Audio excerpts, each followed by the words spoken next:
You're listening to the AfterBuzz TV Network, now the largest new media platform on the web, and your #1 source for after-show entertainment. Very good, Dean Johnson.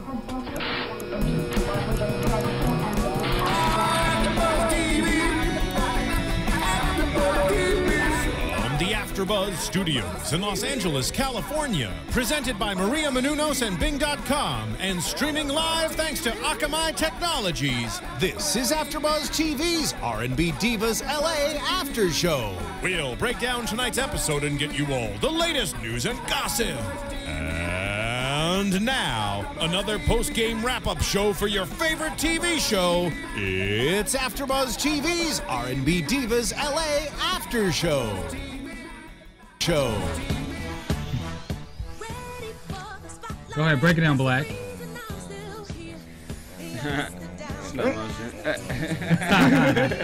Hey, what's up, everybody? Bingers for doing it. We're doing another episode for R&B Divas here at AfterBuzz TV, the reunion special part 1.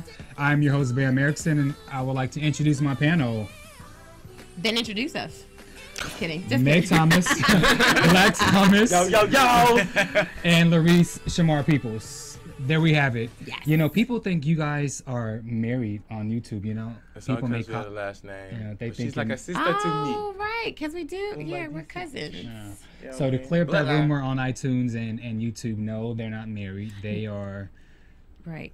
We're She's got a friends. strong black Nice. name. All right, so let's go into the reunion part 1. We had a lot to say about Joe Claire when he hosted a reunion in Atlanta. So they went a completely different route, and they went with Wendy Williams. What did you guys think? How you doing? She did that thing, honey. Yeah, she did it. Wendy Williams, I love you. I think she made this reunion special. I think what it is, like, she just kind of took more control of each of the situations. She asked the questions. She gave a certain amount of time to respond to the questions. Then she just kind of move on, and she kind of stick to the questions. Like, okay, cool. You didn't answer this question. You didn't answer that question. Like, we want to know what's going on. So, and I think overall the whole introduction with Dawn not being there, I just kind of called Dawn out. I like it. I love it. I thought she was really good, but not amazing. Can I say that? Is that okay? Well, yeah, why? Well, I mean, just to do an overall blah about the whole joint, I like how she had control. I really love the fact that the women respected her, and it was a situation where they were not holding back and were open. But I felt like, I don't know, it was kind of like she was feeding into the wrong stuff sometimes, because there was a lot of issues that she brought up within the women's backgrounds and their relationships that I thought was very important, very key. But when it came to what I saw as things, she dove into it, but she didn't really like dwell on it enough for me. And that's why I say it was really good. Like, she wasn't like Joe Claire, where he was like lost all hell control and had to have another host. I don't think it's anything like that. And I think she's immaculate, you know, as far as what she did. But in the sense of, if I was just to really examine what was going on, there was sometimes I was sitting, I was like, why are we even talking about this? This is getting, ooh, she really bashing on bras right now. So it was like, there was a lot that I think she was interested in that I don't think I was interested in. And that's probably what it was. It wasn't necessarily that she was going about it the wrong way, but that what fed into me being like, yeah, she was really good, but I didn't feel like it was, oh, great. I think also there were certain things I like how Wendy, there were certain things that she didn't know or that she forgot, and she, you know, like when she introduced the girl, she just said Claudette. She didn't even say her last name. Or when she referred to her song, the Brown Eyed song, there were certain aspects that I thought was good and really entertaining. But you know, we'll get into. There's a couple of things that I thought was important that should have been mentioned, but it wasn't. And so let's just dive right into it. So after the girls or the ladies are introduced, she asked Kelly about the pin that she was wearing, and she was wearing her Sigma Gamma Rho pin. What's significant with a red dress, though. That's what I had an issue with. I'm a Delta, so you know, you got on a red dress, but you got on a blue and yellow pin. Yeah, a lot of people had some comments about what was the significance? Nothing at all. Was it to show maybe that she support. I don't like she does understand what Like she got a sisterhood cool- means, because you know Sigma Gamma Rho is pretty much like sorority or sisterhood. Everybody, they come together as one. I guess she tried to basically to show that, hey, you know, I know what it means to kind of like to be together as one, even though it didn't show on the show, but at the same time, you know, I have my sisters support me. But again, it had no significance to the show itself. She's like, oh yeah, I got my Sigma Gamma Rho, but I think she's newly inducted too. I think that might have been why she wore the pin. Really? People who are new, Really? but usually people who are new in a sorority, they're like they just so super gung ho. So that might be the reason why. Or she probably said, could you mention this? So okay, we know? because I so she didn't- grabbed Chad. Yeah, I didn't recall I was getting to that point. I didn't recall her actually being in a fraternity. A sorority. I'm sorry. What happens with a lot of famous people is that you're honorary. Yeah. So that's what they did with her. But I just think that in any situation, if you're looked at as a bad guy on a show, you probably shouldn't represent your sorority, because then that it kind of looks down upon your sorority. Yeah. Okay. So then Wendy Williams goes right into Oh, I'm sorry. There was one thing when she was introducing the girls and, oh, you look nice. What are you wearing? And Shantae was like, you know, she's wearing her Louis Vuitton shoes. Just to look at Kelly's face. Kelly. Yeah. Man, her All right. face. So yeah. So where's Dawn? So no one knew where she was, and so Kelly said she heard that she wasn't going to be there, and Wendy said something that people has been talking about, and I totally agree with this 100%. She says that these women need to be held accountable, and the producers needs to lock down the entire cast, and if you need to hold their last 2 paychecks, you need to do that. And Right. I feel 100% strong about that. You are a part of a reality show. Everybody know you do reunions, and you know Dawn made some comments about how she felt that it was Not positive. it was not positive. Listen, you signed on to the show. Right. It's your job. Yeah, and Gotta show so up. But I mean, in her defense, she was not made to. You're not made to go to work every day. You get days off. You know what I'm saying? You get to choose. So that's what I'm saying. But you don't get paid when you go. Agreed. So that's not Dawn's fault. That is the production Producer, company's yeah. fault. They should have put that in their contract that said you must attend or you will not get paid. So Yeah. I can't blame them for that. But that's why I think that Wendy did such a good job, because she did what fans wanted her to do. Yeah. This is something that fans would have said, like, yo, that's so messed up. How could you not show up to the show? And notice how she called her out. Right. Yeah. And she had no qualms. Codfish. Right. Jelly. yeah. And then so they go to Michel'le, and she asked her about her speaking voice. Again, something that we've all wanted to know. Does Michel'le really sound like that? And she goes on to explain, you know, about Larynx. Her larynx. Yeah. She talks over her larynx. Larynx. yeah. Same thing. So what do you guys? You know, I always correct y'all now. Come on now. And so Wendy asks if she wants to get it fixed, and she says no. I don't want to get it fixed. I hope not. Did you see her face though? She was like, her voice has no. done her. She's happy with her voice, Right. and it's done her justice. Yeah, I mean, it's just one of those things that, you know, it's a point. She's like 40 plus, and you don't change something like that about you. You're in your life. Everyone accepts it. I accept it, and this is just who I am. Because if you change it, you're not gonna know for sure what her voice is gonna sound like if you change it. Yeah. And It plus, might she be probably like got out this. so many parking tickets with that voice. I'm sorry, I just didn't know the right tone. And they probably like laugh at us. I'm sorry, I can't write this ticket Yeah. to this But woman. I'm glad Wendy asked her that, because I always wanted to know, like, why does she sound like that? How does she Yeah. sound like that? And how is she able to sing normally? So yeah. Black, can you do that one more time? That was funny. I will kill my larynx. That's Whatever. okay. Larynx. So then she gets Thank you. so Wendy goes into Claudette, and she breaks it down about how, you know, they had the Brown Eyed song and how she slept with both of them, and she goes, well, damn. And so then Claudette goes and she breaks it down of what happened. What do you guys think about that whole Claudette's response? I think she was a little intimidated.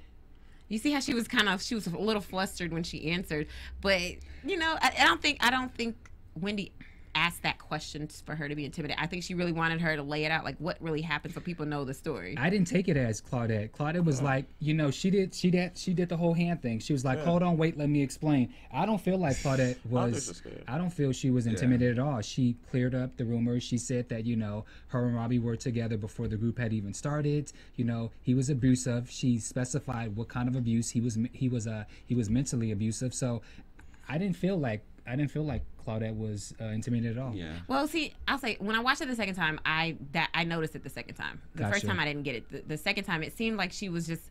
I would have thought, if this is your story, it would have come off a little easier, I guess. I guess the question itself was kind of caught off guard. That's what I'm saying. I think I that think, might have like, been the type of question Wendy asked was like, okay, let's talk about your ex and your past relationship, which is kind of like overall, I think it was bad questionings because it should have been more about the show and less about like, oh, let's talk about who you mess with. I disagree. I disagree. Because Well, I mean, I feel it pertains, but I think the way she was diving into it wasn't necessarily reaching a goal that I think was conducive to what we were trying to get at. But that's why I say I think she did such a great job, because when you watch a reality show, you delve into these people's lives. So if you touch on stuff that they didn't talk about in the show, but it's stuff that you're wondering, that kind of brings it all full circle, because you're like, okay, I understand this part of the story, but here's some other part of the story that we're now getting. And so I love the fact that she dived into like, well, okay, you know, because you touched on it a little bit during the show. Yeah. But for real, I mean, that's kind of whorish. So clear it up for us, please.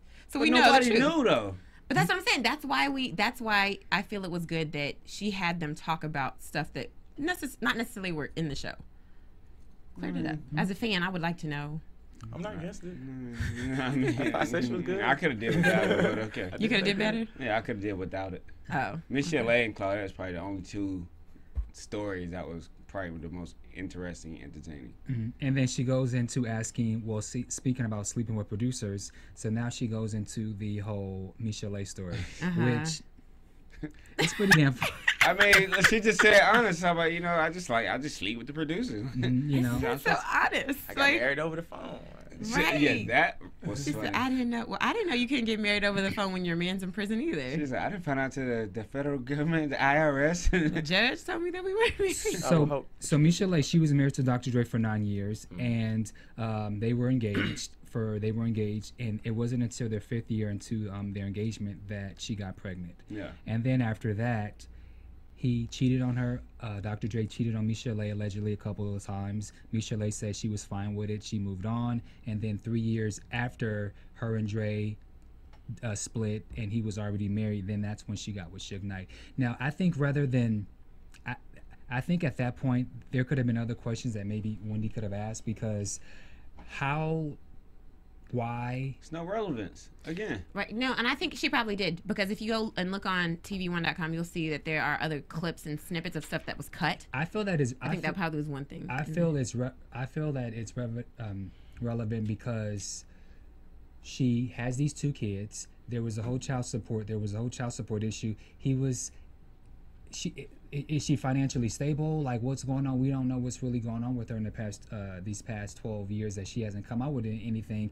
And because she wasn't around that much, like, her story wasn't really told as much because she wasn't there a lot. So, I mean, we could have just got some more information. There was other stuff that I don't particularly, she could have probably went without, but I mean, it's an interesting story, and I would have probably just liked to have known just a little bit more information about why she wasn't around. But I think it's because her daughter is about 12, so I think she really literally took the time off to raise her daughter and her son. Well, then the question would be, are Suge Knight and Dr. Dre, do they have any dealings with their children? With their children. But I think when she answered about the child support part later, I think that kind of tells you a little bit, because typically men who take care of their kids take care of them financially as well as visit them. And I can't see her needing that much. She said what? She's owed like millions in child support? Oh, them women owed money. That's what I'm saying. So I don't think that they're around that often.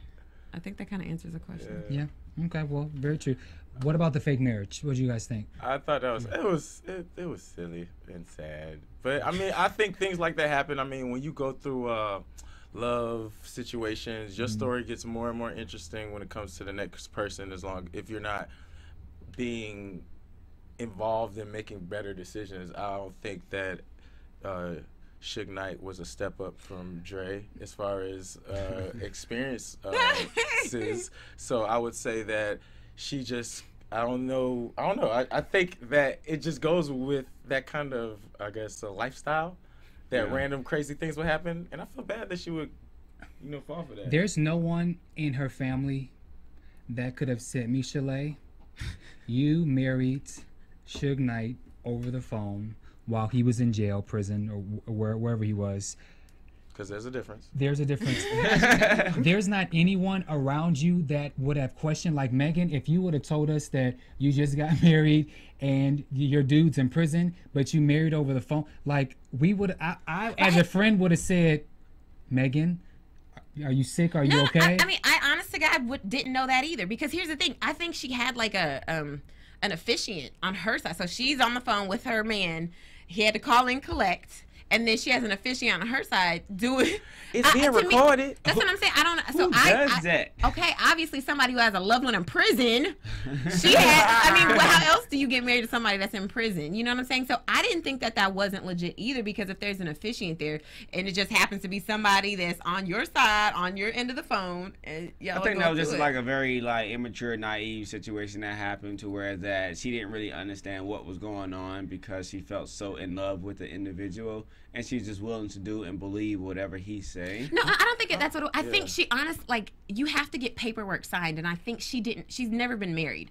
Obviously, she was engaged for 50 million years to a man, which is, you shouldn't be engaged that long anyway. But because she was engaged that long, she didn't know what you have to do to get married. So I think she, honest to God, thought this is okay, this is official because we're getting married over the phone. Whereas you have to have somebody sign documentation. You got to take it to the courthouse. I think she didn't really know that. Yeah. I mean, also the marriage laws are like different between every state and stuff. Right. So it does become kind of fickle in figuring out what is a go and what isn't. Okay, I'm just gonna say that. believe it. I'll say this.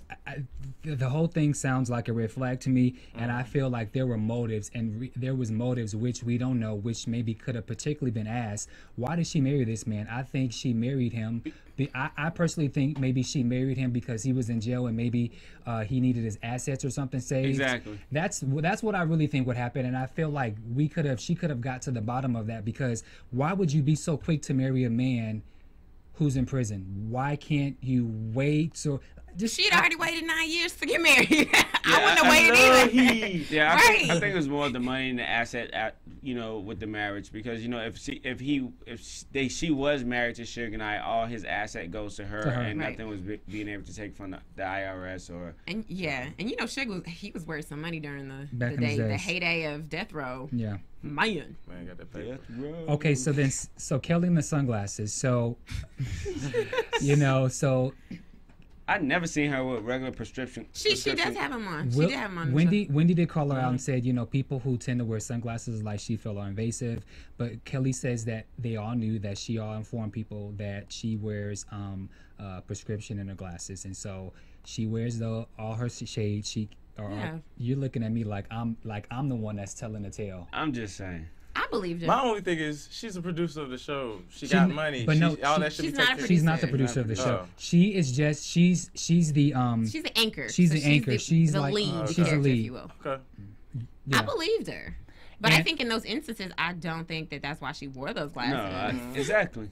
But she said they all knew, and all of the women silently with their arms folded, they did nod their head as if Kelly's telling the I truth. mean, but at the same time, I just think overall, like with the conversation she was having with Claudette, when she was backed in the corner, it's like, okay, well, I really don't want to pay them any attention because, like, I know I'm wrong, so I'm just hiding my guilt.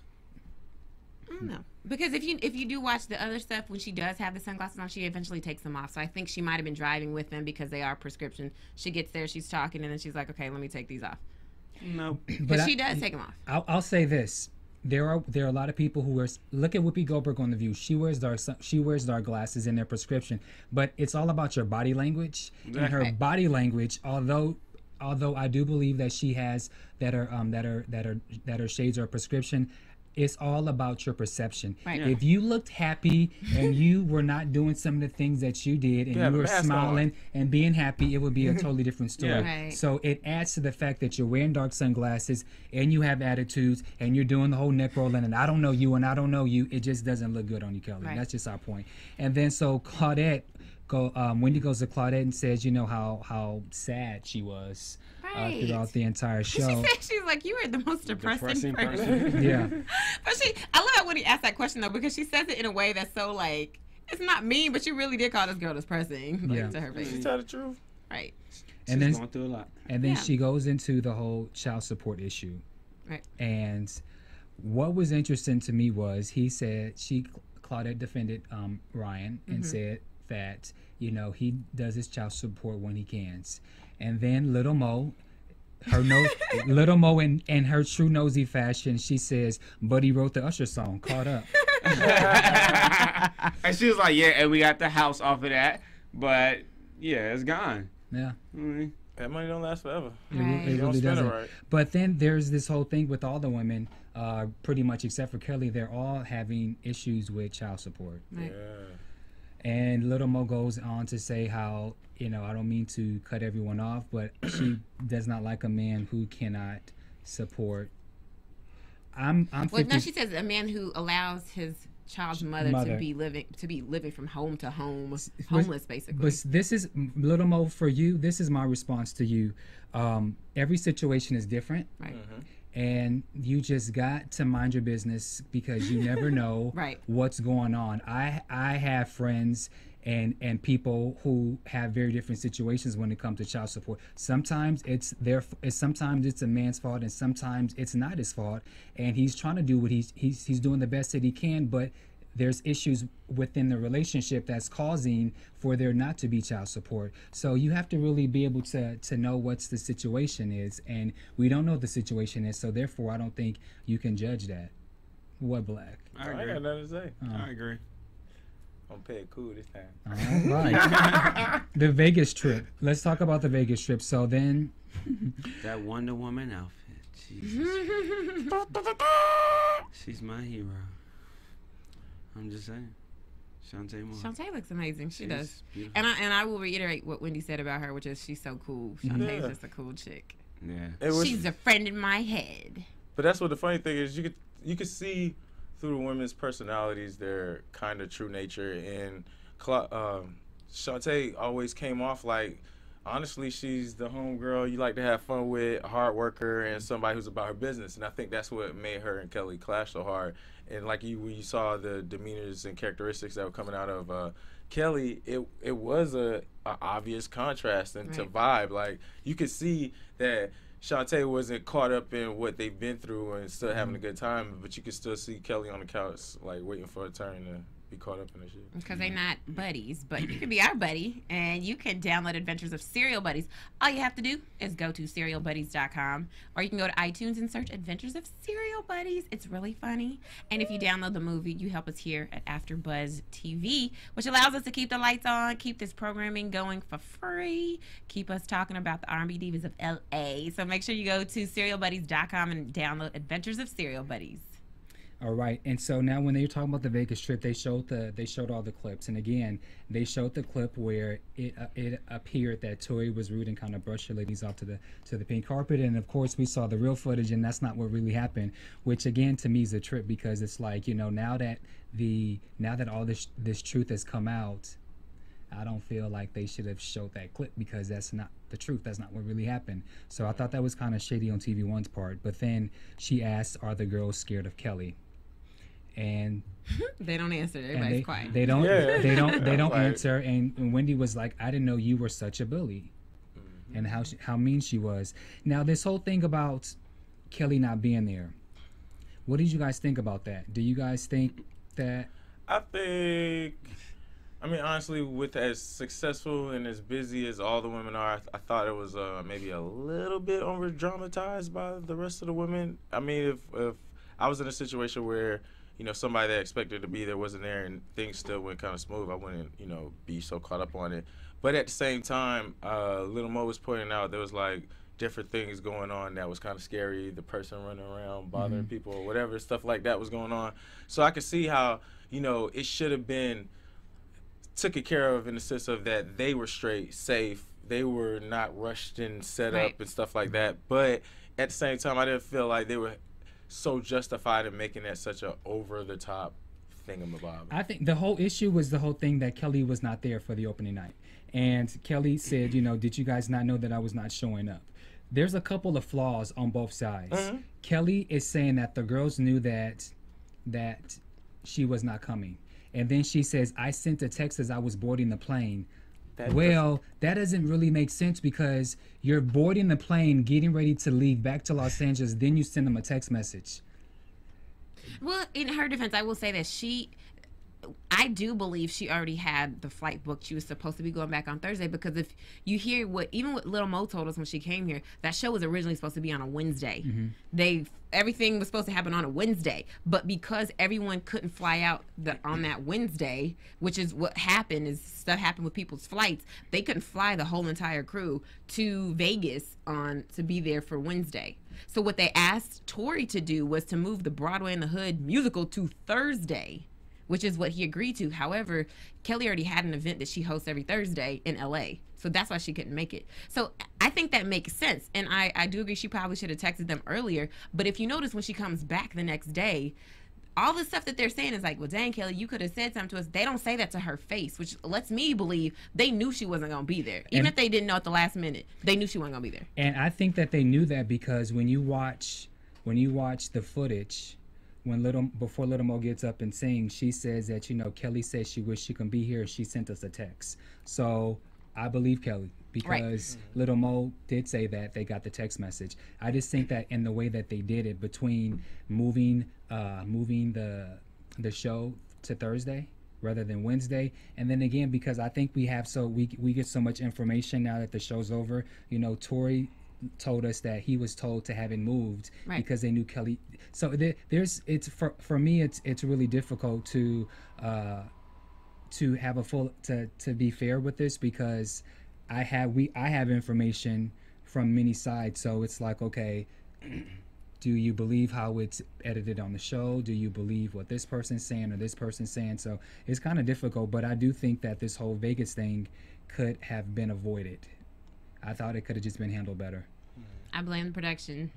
I blame them. With that being said, I mean, if anybody have any suggestions of what they may think about the Broadway, the whole Kelly situation with the Vegas, make sure you go to iTunes and rate us, give us comments on iTunes. You can download for your podcast, your iPads, any digital media, smartphones that you may have. Please go to iTunes, rate us.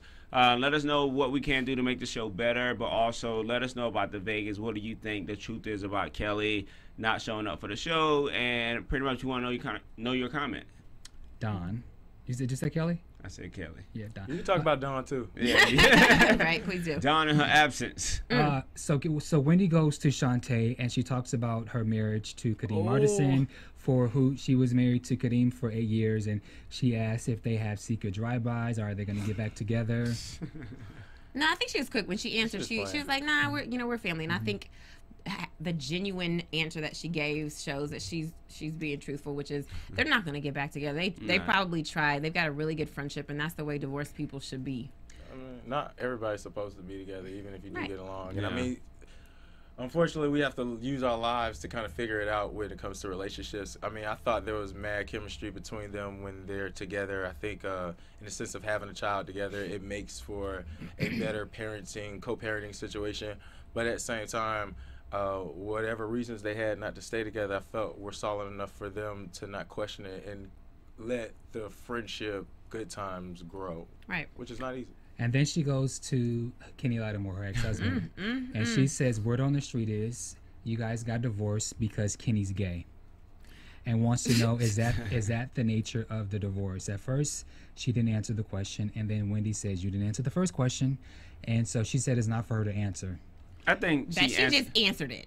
No, I think overall she just kind of answered it good. She answered the question in such a way to where it's really not her business to discuss what Kenny Lattimore is. And even for Wendy Williams to ask her that question, it doesn't really pertain to R&B Diva as a whole. She asked about the divorce, but that's kind of a personal question, and no one knows what Kenny Lattimore is. And if Shantae do know, she's not going to blatantly tell everyone, oh yeah, he's this or he's that. And I think she kind of answered in a respectable way. But I think it's kind of bad that Wendy even asked that question to her. That's her job. You're a host. You got to dig into. This is reality TV. You're digging into people's lives. Nothing's off limits. But Kenny has nothing to do with that. Exactly. Not only that, but in the midst of this whole thing with Kenny and Shantae, there was never anything on the blogs. Yeah, there may have been rumors, whispers, and things like that, but I don't feel it was appropriate because Kenny's not there to defend himself, and It was just inappropriate. He never showed up on the show one time. No. Well, but Shantae also said she would have never mentioned him. She wasn't trying to mention him, but he served her papers during the show's taping, so she was like, that's the only reason he got mentioned. I don't think that it was off limits for Wendy to ask the question because she's a host. Her job is to delve into stuff. If you don't want to answer it, don't answer it. That's your choice. But she does, I think, owe the fans, she does need to say something. And if that was something that was being addressed in the blogosphere world that people were wondering, fans are wondering, then she had every right to ask that. And I will say this. I think the way Shantae answered that question tells us everything we need to know. No, What is- I don't think so. what Which is is, that? I think Kenny Latimer might be gay. Because the way because think about it like this. If somebody says that to you, if somebody asks you, did you divorce your significant other because they're gay? She said no. She's okay, but how did she answer it first? She Didn't just come out. That's how. It's so simple. When somebody says something to you and you know it's a blatant lie, you're like, no, that's not why we got divorced. We got divorced because we just don't work. But she did say that's not the reason that we got divorced. But then when she asked again, she says that's not for me to answer. Is that the part where that's kind of questionable? Yes, actually, it's more questionable when she asked her first and she didn't say anything, and then when she says it's not for me to answer, that's like, okay, well, wait a minute. If he's not gay, then there's nothing. You could just say that's not why we got divorced. Like, I don't know anything about that. She didn't say it like that. She made it seem like she knew something, but she's like, oh, it's not for me to say. I disagree. I disagree too. But I mean, for me, I don't necessarily think it was.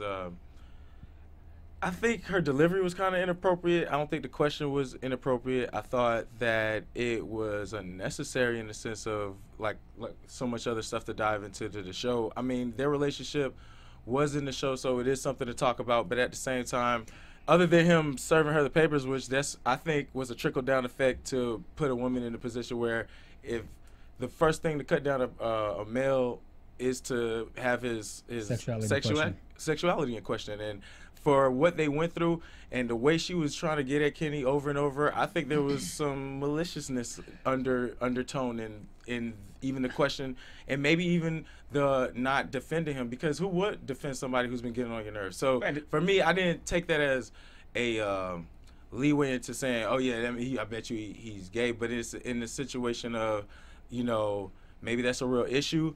But it still has nothing to do with the show. Right. But at the same time, she goes back to Kelly and asks Kelly the same questions. Like, what reason are you asking the question? Like, Shantae say no, but then you're going to go to Kelly. It's like, I thought that was inappropriate. Yeah, it's going over. It's not only is it inappropriate, but if Kelly is truly, if Kelly is truly friends with Kenny Lattimore, what true friend would say, yes, my friend's gay, or yes, my friend's a whore, or yes, my friend's a dog. You know what I'm saying? Like, that was just to make him look bad. It wasn't a situation where you get any clarity. I feel like Wendy has a personal issue with Kenny. Mm-hmm. She said that that he was a low down, dirty, disgusting dog. She did, and she didn't know the full story. She doesn't know the full story, So and I think she should shut up. Yeah, I think she should shut up because you don't got the information. You don't have the information, and you're what you see on TV. You have, just like the way people are dogging Kelly out as far as they're making all these negative comments about her. I just felt like what Wendy said was inappropriate, and it's one thing to ask the question that people may want to know, but then now to turn around and ask Kelly and then to call him a dirty, disgusting dog because I think that was of what he did. I just think it was too much, and I felt like Wendy, she overstepped her boundaries as a host, and she all of a sudden became this very malicious person. She was back on her show. It was the Wendy Williams show. That's exactly what it was. Which is in that forum is very fine, and like I said, I mean, either way, it didn't really have as much weight on the interview, but at the same time, it did seem to kind of have its own little route of direction. She should have just stopped it when she said, "Shantae, is the reason that you got divorced because Kenny's gay." You're asking this woman about her divorce. Once she answered it, that should have been it. She should have not asked Kelly about it. She should have not gave her 2 cents about him being a dirty, disgusting dog because she doesn't know this stuff. So I think she did take it too far when she did that. I think when she asked Shantae, are you on drugs, are you fast? I thought she was going somewhere with that, because the question that would make people wonder, why is a man going after the kids means that there's something wrong with the wife. Right. And she was asking, you know, are you on drugs, are you fast, kind of in a playful way, but I felt that should have been a more serious. That should have been like the Kenny question. Yeah, rather than focus on the Kenny question, why is he going after you for full custody? That's what I think. Pretty much. Yeah. Okay, and then they started talking about child support, and then of course, you know, they all started to break down how much money was owed to them in child support. Michel'le said millions. Little Mo said 16 stacks, and then Claudette said, "Child, I don't know, I lost track." So a lot of cash. you know, She had a lot of cash. Poor, She really yeah. itemized that joint. Yeah, so poor women are, like Wendy says, they're literally singing for their lives. And I wonder why Shantae's not getting child support. She said that Kenny said because they make the same amount. But to me, I'm like, well, That's Shouldn't not a even factor. matter. that doesn't matter. It doesn't even matter if he makes less than you. Yeah. And, The custodial parent is supposed to get something Yeah. from the non-custodial parent. and again, those are questions that I felt should have been maybe focused Should have on been asked. because, you know, yes, they do make the same amount of money, but Kenny, you may make the same amount of money, but she has a child majority of the time, so you still need to kick and do something to your child. And I'll say, I don't know if the questions weren't asked because they might have been asked, but I think the production probably edited them out. Yes. All right. And then so another silly question was when she asked Michel'le, being that Faith was on the R&B Divas LA, you know, the East Coast, West Coast, and did they have anything to do with it? Who cares? Right. I'll agree with that. Yeah, it was bad question. Another bad question. Yeah. Who cares? And then so we go into the question with Terry from YBF. He asked a question to Shantae. I thought that was cool. That was You cool. asking questions. At She least he said, wasn't doing exercises. let's talk about the Kelly and Mariah. So she talks about, and I've actually been wanted to know this question myself. Before R&B Divas LA came out, there was a tweet that Kelly had put out making this comment about how someone who she hadn't seen in a long time perform, and basically they didn't sound good, and how the gimmick has finally played itself. And so what did you guys think about Kelly's response to if it's in fact Mariah Carey who she was referencing? It is Mariah Carey. I just think overall, like Kelly, like she does things, but she never own up to what she does, especially in the negative light of herself. And I think it's really kind of showed her character throughout the whole season with R&B Divas LA, because I just think she's kind of deceitful at times. But when people bring it to her light and they like, hey, Kelly, did you do this? It's always like, oh, let me kind of give you a foreshadowing answer, but I'm not gonna give you a direct answer, yes or no. I don't think it was Mariah, Why? because she said gimmick, and Mariah Carey's not a gimmick. She can sing. Now, if it has something to do with maybe lip syncing or something, like, yes, Mariah have had her moments where sometimes she doesn't sound great, but, you know, that's the business. She's been in the game for a long time, and sometimes her voice is not going to be up to par. She's had children. Like, the older you get, particularly when you become a woman, there's things that happens to your body that can particularly put a strain on your voice. Right. But for the sake of gimmick, I'm thinking that is Jennifer Lopez, because she was with Puffy.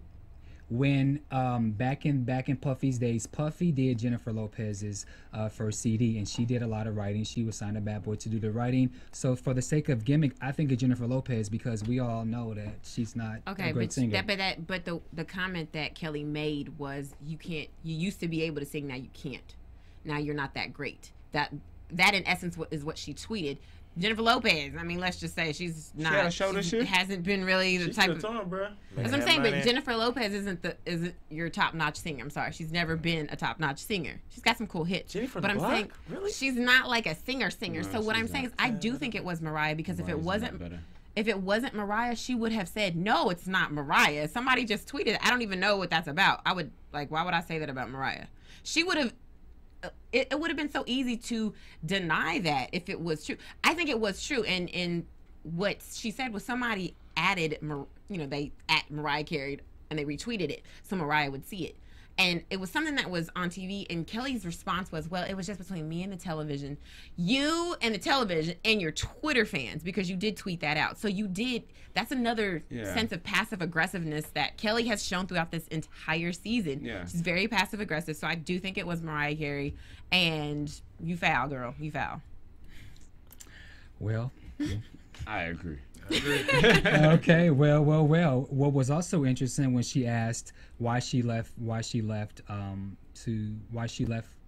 singing with Mariah Carey, she said that she wanted to pursue writing and potentially a solo career. And so Wendy asked her who are some of the artists that she's worked for. So she starts naming all these people like Bonnie Raitt and Ghostface. She used to ghostwrite for Hold on, Mace. before you even say that, you have to before you do that, you have to say for Mariah Carey. What was Mariah Carey's response to her when she said she wanted to go be a solo artist? Oh, that she was not ready to let her go. So that's what I'm saying. There's some shade in that. So there was some kind of something wasn't so honky dory when she left with Mariah, which is why I believe she probably did have a little bad blood with her. And now, if you come to think of it, we've never seen any pictures of them in the past 18 years. Right. We never, just like we never seen a picture of Janet Jackson and Paula Abdul together. So you kind of have to wonder if these people have no connection. There's no pictures, there's no anything. There's many shows and music. Right. She gave you your shows. start, Yeah, and you don't really mess with her. Like there's some bad blood. Yeah. Bad blood. So, well, another funny thing was when she starts naming off the people that she wrote for, she mentioned Shantae Moore. That's embarrassing, y'all. I don't think it is. I think that's the business. Although it's funny that Shantae didn't acknowledge That's what I'm it. saying. That's She was because she like, didn't even know. She was like, "Oh, did you?" Like, I didn't know. It's kind Congratulations. Of right. Like, it must have was old. You got a check. I know, right? I know, right? So you got your check, right? Do you think Shantae was throwing shade back at her, or do you think that Shantae simply did not know? I don't think she. I don't think she knew. Because she said she was ghostwriting. So, and like she said, That's it probably was on like a soundtrack. Yeah. Or she works for a company. But then even the way Shantae was like, oh, not on my album, it was probably a soundtrack. Like she still. Well, I think that's because she kind of does know who writes for her, and if it was a Yeah. situation where she was doing a song for a movie, it probably could have trickled down to, hey, we want you to sing this song for a movie, not knowing that Kelly Price was Right. one of Yeah. the writers on it, and because it came through whatever company or however it came Right. down. Because she was like, yeah, I probably have done songs where I don't know the writers. Sure, maybe one of the soundtracks. Kind of Yeah, thing. she was throwing shade. She was like, "Did you? I hope you got paid for that. Get that check." You know, Shantae's cool. Okay, let's talk about the Divalogs. So, where do we begin? What do you guys think? So, yeah, what do you guys think that whole thing with? I mean, I was just kind of confused about the whole thing because, like, we all came in, we thought, like, oh, it's like Kelly, but then it's like, as Little Mo states, you know, nah, it was something that was already pre-discussed before Kelly even told them. It's just kind of like, who's telling the truth? Mm-hmm. I think everybody's just a little bit confused to the truth. Maybe About the just the monologue. way the whole thing is set up and how people stand on their ground on what they know and believe, and then how it still is in correspondence with them receiving paperwork and talking and having meetings and stuff like that.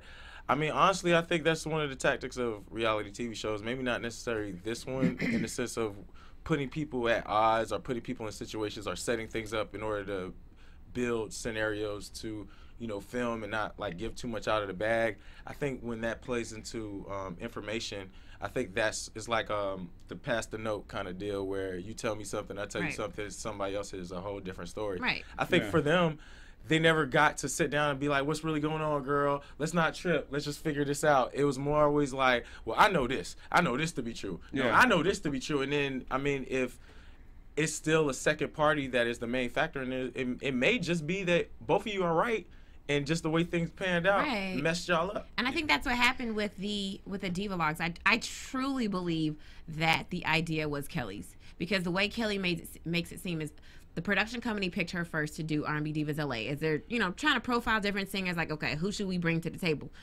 They obviously brought Kelly on first.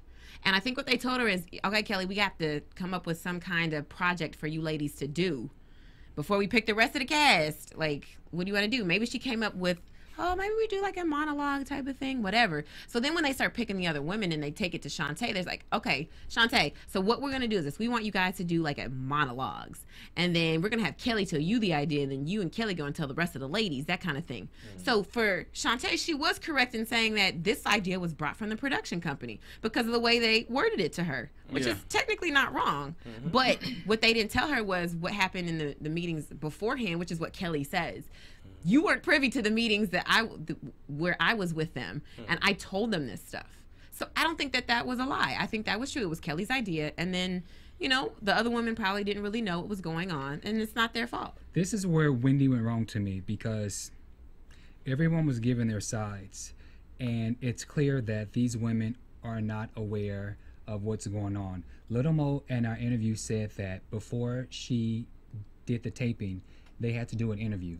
And so you sit down, you talk, and you tell them everything was going on in your life, and then they take that and they form your story. So Kelly obviously had her meeting, said all what was, and so I felt like at that point Wendy should have just kind of cleared everything up, because they were all kind of going at each other's throats. Well, no, you know, you're wrong, because my email never said blah blah. I think that should have been the part where she should have just kind of calmed the girls down and cleared up. Wait a minute. So basically, Kelly, you're saying that you brought this idea to TVOne with your meeting, boom, boom, boom. Okay, now Shantae already said that she was told that the two of them were going to have this. So if they just kind of listen to each other, Right. It's pretty simple to tell that the producers kind of fixed all of this and that it was Kelly's idea. So I just felt like she should have kind of taken more control to get these women to understand, because again, I don't understand why these women could not have had side conversations once. I'm sure they all have each other's phone numbers. Why couldn't they have been a sit down and said, hey, you know what? Kelly ain't picking up the phone. But at the same time, I believe this right here, you know, even when Kelly brought the whole monologue to everyone, Kelly disappeared. When Shantae was like, hey, I know this guy, that should have been a point that Kelly was like, hey, you know what? This is originally my idea, and this is what I want as a whole. And if you're going to help me and assist me with it, these are the things that I'm looking for. And instead of just letting it go, but because she let it go too long, where everybody was so embedded into it, to when she tried to take it back, it was like, well, we're too far gone for you to kind of step in to try to change things up. What do you guys think about when Kelly said that she was brought into a meeting that said that she either needs to turn it up or this production is going to get shut down? I believe her. I believe it too, but again, had everybody been kind of on one accord and listening, and Kelly maybe could have just told the girls, listen, girls, they told me if I don't turn up a little bit, this show gonna get shut down. We not gonna get paid. All right, so I'm gonna turn up a little bit. It's nothing personal. Just. But I think, you know, just for the sake of reality television, I believe that there's agreements involved with all this stuff. I honest to God believe Kelly probably got paid more to be the bad guy. I truly believe that. And when you have an agreement like that, you also have, there's an NDA. You can't, a non-disclosure agreement. You cannot say that. You cannot go and tell somebody, hey, they're going to pay me more. I got to turn up. I'm sorry. Just so you know, this is really fake. I really do like you, but I'm going to act like I don't for the sake of the show. You cannot say that, because that will keep you from getting the extra money. So I'm just saying, I don't see why Kelly would just be a mean girl for no reason, unless she was getting paid to do it. I think the whole introduction with her and Fred, I think that turned up situation was okay, cool, yeah, she turned up, you know, because she didn't know Fred. But then like everything, just her demeanor about the way she kind of relate to all the rest of the divas, I think that was just her. Yeah. And so Fred shows up and Hey, my dog. asked, was he relieved when Don and Kelly left the show, and He told the truth. he says yes, and then they go into what's gonna happen for part 2. So yeah, Hopefully part 2 is a lot better, where Wendy kind of take control and asks better questions and everything, because I think the first part of this right here was real boring. You gonna stop hating on my girl. I thought it was cool. I'm not gonna say that it was boring. Oh, I was very entertained. Wendy gave me all what I expected, but it was just certain aspects when things could have been cleared up. Yeah. With the whole Kelly turn up and the whole monologues, I think that whole thing could have been cleared up, and it could have. But then again, if it had not been cleared up, maybe it won't be so entertaining for next week. So I can see both sides. That's what I'm saying, how next week is a lot better than this week. I don't feel it was boring. I felt it was entertaining. I laughed, but there were some parts where I wish that she could have maybe cleared up some things. What do you guys think? All right, so let's get into predictions for the reunion part 2. And now, your AfterBuzz TV predictions. I have a prediction that Kelly's gonna knock the brakes off of Shantae. I'm just playing. But they are definitely going to get into it. I disagree. Well, I done already looked online. Yeah, they are going to get into it. Well, oh, okay. Am I missing something? The last little what's coming up, little flashes. When she stands up, she might as well have her Timbs on and that razor Vaseline blade, she's talking her about, Vaseline. You know what I'm saying? And then she does say this. I was reading one of the blogs. She does say that the straight edge was not. She did not say it there. If you notice on the actual show, when she says straight edge, you don't see her saying that. Somebody else edited it in? So what she said it a lot later. Some other show, she was talking about something else, and they cut that and they put that in there to make it seem more threatening. Kelly said that. Oh, Kelly, I don't know. But I think she's gonna fight. Actually, I just want to see. For me, it looked like she was going to all the women, saying something, and then it was more like a stand-up hug thing. I didn't feel it. She was like, second tank, tank. Maybe she was. Tank. What he's saying is, maybe this is what I love you, my sister. You at the bomb. Wait, suck. You talk. It's about to happen. Well, It's about to go down right now. Well, where are the security guards if she's standing up in these women's faces Ain't while they're nobody sitting gonna down? touch them. Them girls is divas. They at least got enough money to sue, so they get to. I mean, at the end of the day, I think the contract says they can't touch each other, but they could be. She gets caught alive. Okay. I can't wait to see it. What do you think, Mr. Larice? I mean, I don't know, man. Because you thought it was boring. Yeah, I mean, I hope it get a lot better. I hope we get a lot more clarification of what a lot of issues that kind of took place. You know, Dawn's definitely not gonna be there, so we don't know what's happening with her. But also to kind of see like what's gonna happen with the next season, who's gonna be on the next season, and hopefully it turns out to be a great part too. We got some news and gossip. Okay. Oh, I'm sorry. News and gossip. AfterBuzz TV News. Word on the street is Dawn allegedly did not come to the reunion because she said it was not positive. She didn't want to be a part of nothing that was negative. However, the streets is talking, and what they're saying is that the reason why she did not come to the reunion is because she's getting sued by her ex-husband, Andre Allen. Which, remember, we talked about that a few weeks ago. He did say, he wrote us exclusively, he wrote us an email, and he did say that he was suing her. So I think Think Factory and TVOne, who are also probably getting sued in addition to Dawn, probably said, you know what, Dawn, we're going to keep you out of this one because we don't need you to say nothing else. And as messy as Wendy is, she will bring it up. Yeah. So we don't need you to say nothing else. We're not even going to allow you to come. That's what the streets is saying. You know what? I'm going to take back what I said about Dawn, and I feel that was the smartest thing she could have ever did, and not showed up to that taping because, like you said, we got that statement, and so she's not a codfish for this particular instance. No, she's a codfish, but a smart one. She just went to a shallow pool. She didn't want to go with them sharks. They're gonna eat her up. Okay. Well. Any other? That's it? No, that's it. All right, so you guys, we'll be coming back next week for part 2 of the reunion. Let everyone know where you can be found on social media. You can find me on Instagram, Facebook, and Twitter at Meg Scoop, like Scoop of Ice Cream. And don't forget, go to cerealbuddies.com and download Adventures of Cereal Buddies. You can find me at All Eyes on Black and every Sunday in North Hollywood, 10721 Burbank Boulevard. Come do Grown Folks Gang Night. And you can find me at True People, CRUPEOPLES, Instagram, Facebook, and also check out TruePeoplesMedia.com. And you can find me on social media at Bamm Ericsen, and you can also find me at Big6Entertainment.com. So we want to thank you guys for tuning in to AfterBuzz TV for R&B Divas LA Reunion Part 1. We will see you guys next week. From Bing.com, executive producers Maria Menounos, Kevin Undergaro, Phil Svitek, and the entire AfterBuzz TV staff, we would like to thank you for listening to the AfterBuzz TV network. To watch or listen to other after shows and post comments or questions, be sure to visit AfterBuzzTV.com. I'm Sir Richard Wentworth, and this has been a presentation of AfterBuzz TV. Buzz you later. The views expressed herein are those of the hosts only and do not necessarily reflect the views of AfterBuzz TV or its owners or principals.